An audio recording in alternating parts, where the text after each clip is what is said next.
i7 ગુજરાતનો અવાજ। નમસ્કાર દર્શક મિત્રો, i7 ન્યૂઝ ગુજરાતીની સાથે હું છું આપની સાથે પાયલ બામભણિયા। તો જોઈએ આજના મહત્વના સમાચાર। ભિલોડાની ગ્રામ પંચાયતોની મતગણતરી ચુસ્ત બંદોબસ્ત સાથે જનસેવા સ્કૂલમાં યોજાઈ રહી છે।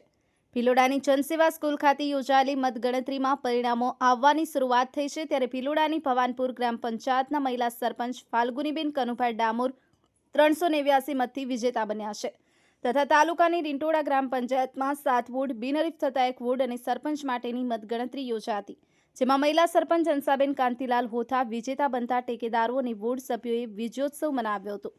વરસાદી વાતાવરણમાં શાંતિપૂર્ણ પોલીસ બંદોબસ્ત સાથે મતગણતરી યોજાઈ રહી છે। બ્યુરો ચીફ કૌશિક સોની, i7 ન્યૂઝ ગુજરાતી, અરવલ્લી। બોલો।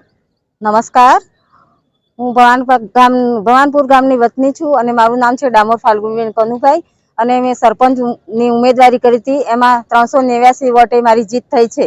તમારે કેટલા સામે વિરોધ ઉભા હતા? ખાલી એક જ હતા મારી સામે। તમને કેવું લાગી રહ્યું છે તમે આજે વિજેતા થયા? સારું લાગી રહ્યું છે સાહેબ, વિકાસના કામો કરીશ ગામમાં।